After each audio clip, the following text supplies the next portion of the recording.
Hello friends, welcome back to your own channel beginners point. और मैं हूँ श्रुति आपके साथ और हम देख रहे हैं क्लास 8 मैथ्स का एक्सरसाइज 2.5 का क्वेश्चन नंबर 1।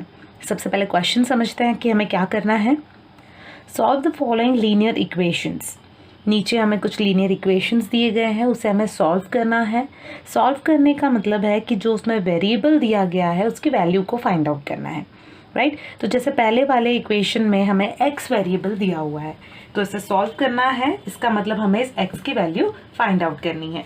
तो सबसे पहले हमें क्या करना है, ये इक्वेशन क्या लिखा है, x/2 - 1/5 is equal to x/3 + 1/4, right. अब हमें इस तरह से एडजस्टमेंट करने हैं कि x की टर्म एक तरफ आ जाए और बाकी सारी टर्म्स एक और दूसरी तरफ चली जाए, राइट। तो इसके लिए पहले हमें क्या करना पड़ेगा, इन सबके डिनोमिनेटर्स को सेम करना पड़ेगा। यहाँ पर इसके जो डिनोमिनेटर्स हैं वो अलग अलग हैं, तो उन्हें सेम करने के लिए हमें क्या करना है, इनका एलसीएम लेना पड़ेगा। एलसीएम का मतलब ऐसा एक नंबर लेना पड़ेगा जो ये चारों नंबर से डिवाइड हो सके, या ये चारों के टेबल में आ सके, या चारों से डिवाइड हो सके, इस तरह का नंबर। अब इसके लिए हम अगर एक एक नंबर सोचेंगे तो बहुत टाइम लग जाएगा। इसके लिए हमें क्या करना है, सबसे बड़े वाले नंबर को देखना। बड़े वाले नंबर्स के मल्टीपल अगर इन सब नंबर्स से हो रहे हैं तो बड़े वाले का तो टेबल है ही, और उसमें ये अगर सबसे होता है कोई नंबर तो वो नंबर कॉमन हो जाएगा एलसीएम इन सब का। जैसे कि 5 तो नहीं हो सकता क्योंकि 5 जो है ना 3 के, ना 4 के, ना 2 के टेबल में आता है। इस तरह से 10 लेंगे तो 10 जो है 2 से तो हो जाएगा लेकिन 4 और 3 से नहीं होगा। इस तरह से 5 3 15, 5 4 20 आपको करके देखना है। तो यहाँ पर मैं आपको बता दूं कि 60 जो है, राइट, 60 जो है वो मल्टीपल आया है इन चारों का। 60 ऐसा नंबर है जो 5 से भी होता है, 5 के टेबल में भी आएगा, 3 के भी, 4 के भी, 2 के भी टेबल में आएगा, इन द सेंस कि वो इन नंबर्स से डिवाइड हो सकेगा, होल डिवाइड हो सकेगा, राइट। तो यहाँ पर इन सभी का कॉमन एलसीएम अगर हम लेते हैं तो एलसीएम हमारा आ जाएगा 60 आने के बाद हमें क्या करना है, हर एक नंबर को, हर एक फ्रैक्शन को 60 से मल्टीप्लाई करना है, राइट। तो ये हो जाएगा x/2 into 60 minus 1/5 into 60 is equal to x/3 into 60 plus 1/4 into 60, right. हमने क्या किया, सब जगह पे 60 को बांट दिया है।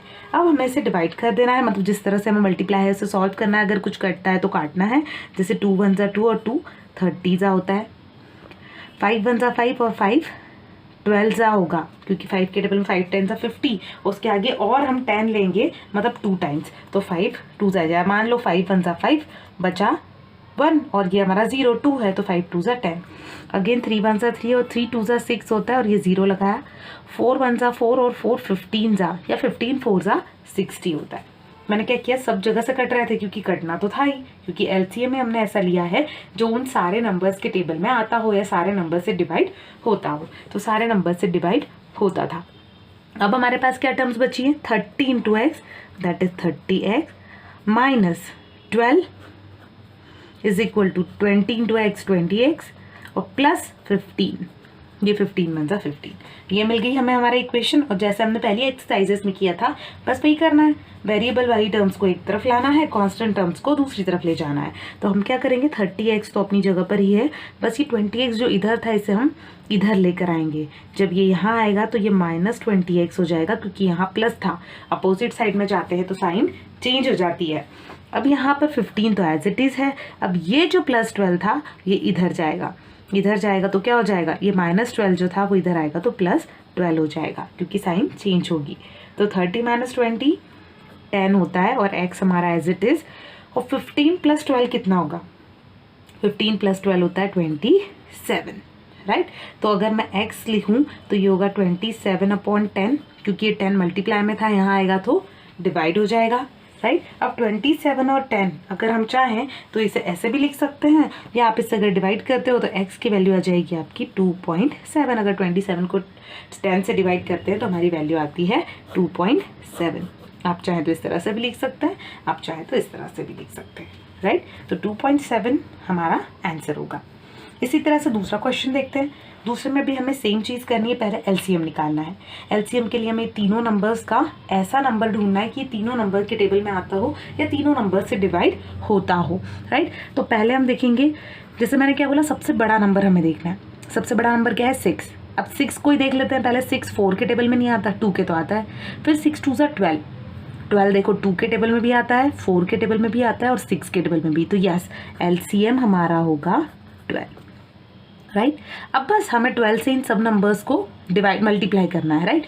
तो ये n/2 into 12 minus 3n/4 into 12 plus 5n/6 into 12 is equal to 21 into 12। 12 है तो हर जगह मल्टीप्लाई होगा। एलसीएम जो है वो जहाँ पर हमारी n की टर्म हो या फ्रैक्शन है नहीं है, हर जगह पे हर नंबर से 12 को मल्टीप्लाई करना है। अब क्या होगा यहाँ पर, फिर हम जो कट हो सकता है 2 1 2 और 2 6 12 हो गया, राइट। वहीं 4 से भी हो जाएगा, 4 1 4 और 4 3 12। अगेन 6 1 6 और 6 2 12। और यहाँ तो मल्टीप्लिकेशन है, कोई हमारे डिवीजन में तो डिवाइड में कोई नंबर नहीं है, तो ये कट होने का सवाल नहीं उठता। अब यहाँ पर हमें सीधे इनको एक सिंपल हमारे इक्वेशन में कन्वर्ट करना है। 6 into n 6n minus 3 3 9n plus 5 2 10n is equal to, इनका मल्टीप्लिकेशन करना है हमें। 12 1 12 का 2 कैरी 1 और 12 2 24 प्लस 1 25। तो ये आ गया 252। अब हम पहले इन्हें सॉल्व कर लेंगे। तो 6n माइनस 9n मतलब कितना हो गया, माइनस 3n और ये plus 10n as it is लिखते हैं। 252 यहाँ पर एज इट इज़। अब माइनस 3 प्लस 10 कितना होगा, 7n is equal to 252। Minus 3 plus 10 7 होगा, 7n इज इक्वल टू 252। तो n की वैल्यू क्या आएगी, 252/7। हम देख सकते हैं कि 7 से ये नंबर डिवाइड होता है कि नहीं, हमें इसे डिवाइड करके देखना है, या जितना सिंप्लीफाई हो सकता है उतना सिंप्लीफाई करेंगे हम, राइट। तो यहाँ पर वो देखेंगे हम कैसे होता है। तो देखिए 7 1 7, 7 3 21, 7 4 28 ज़्यादा हो जाएगा, तो 7 3 21, 21 के बाद ये 25 है, तो 25 माइनस 21 होता है 4 और ये 2 हमने लिया, दैट इज़ 42। तो अगेन 7 6 42 होता है। तो n की वैल्यू आ गई 36। यहाँ पर हमारे n की वैल्यू है 36। तो इस तरह से दोस्तों क्वेश्चन नंबर 1 का फर्स्ट और सेकंड क्वेश्चन हमने कर लिया है। फर्दर क्वेश्चंस को हम अपने अगले वीडियो में कवर करेंगे। Thank you so much, thanks a lot.